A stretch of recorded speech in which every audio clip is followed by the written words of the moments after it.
When you think of a cute farm life, you probably conjure up an image of a red barn with happy animals around it. Well, my next guest encourages us to think a little more realistically.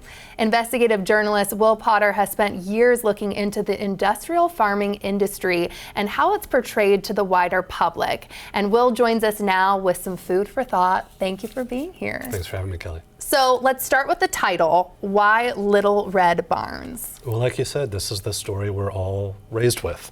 I don't know about you, but I had the little play set when I was a kid growing up in Texas, the happy animals and the happy farmers. And then as we get older, we have Old MacDonald in the storybooks. And it's really the story we're taught before we learn any other stories, before the Pledge of Allegiance or our bedtime prayers or even our ABCs. And the danger of that is that the industry can tap into this very romantic image as farming is changing and has been for decades. Right now, there's over 10 billion animals raised for food every year in the US, and 99% of them don't come from the Little Red Barn. They come from what are called factory farms and industrial operations.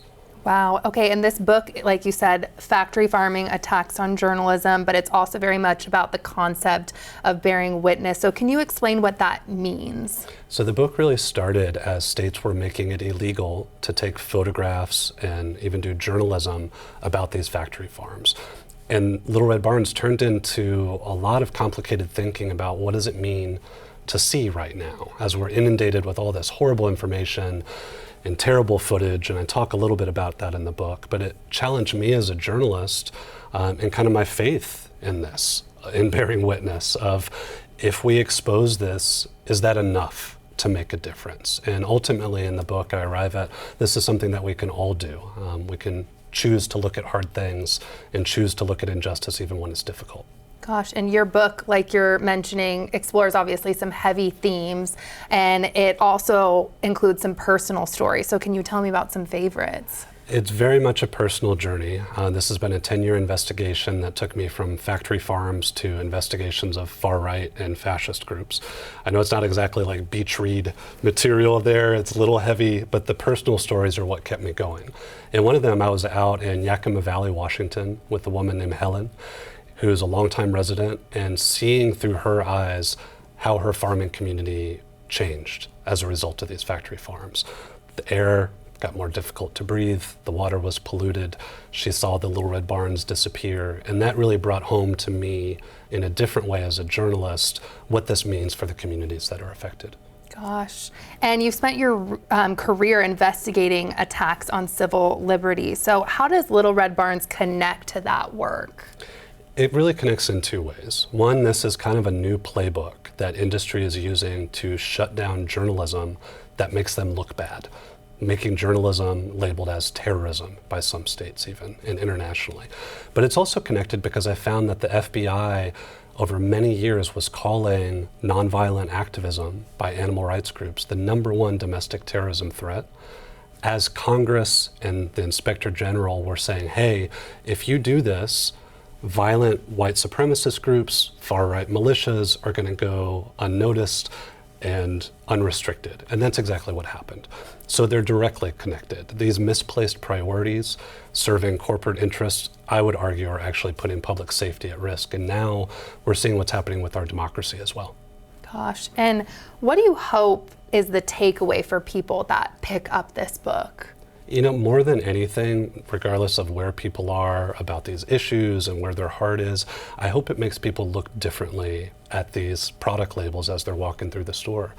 Pay attention to those Little Red Barns and the signs, the coupons, the advertisements. It's all telling us a story, whether we acknowledge it or not. And the more we understand how that story is being manipulated, we can make better choices that are aligned with our values. And I guess that's the next question too. How can people at home help? I mean, obviously educating themselves and reading a book like this is helpful, but is there anything else you would give people at home for tips? You know, in the book, there's over 100 pages of citations. And one thing I saw overwhelming in the environmental research is that one of the most important things people can do is shift to a plant-based diet or reduce their consumption of animal products. And so whether you do that a little bit each day or you make a big lifestyle change, that's one of the biggest ways you can make an impact on the environment right now. Gosh, and how long did it take you to write this book? I mean, it feels like this is a labor of love, for sure. That's a really nice way of saying it. This has been a 10-year investigation, and it took a lot of twists and turns. I'm doing difficult work. Like I said, these states are criminalizing journalism, and I'm trying to navigate that with lawyers. But it was a labor of love. I mean, I believe deeply in both the information I'm sharing in this book and really the warning that unless we pay attention and start seeing what's happening in this shift towards factory farming, it's threatening the environment, it's threatening our civil liberties and press freedom, and these industries are ultimately threatening what's happening in our democracy right now. And they can find this book, obviously, I'm sure, on Amazon and wherever books are sold, right? Yep, in all your local shops, and you can also check willpotter.com. I have a book trailer and more information there as well. Amazing. Will, thank you so much for your time. Thank you for having me, Kelly. Yes, and just a reminder, Will is holding an author event tonight, Tuesday, July 29th at 7 p.m. at the Elliott Bay Book Company, so be sure to check that out.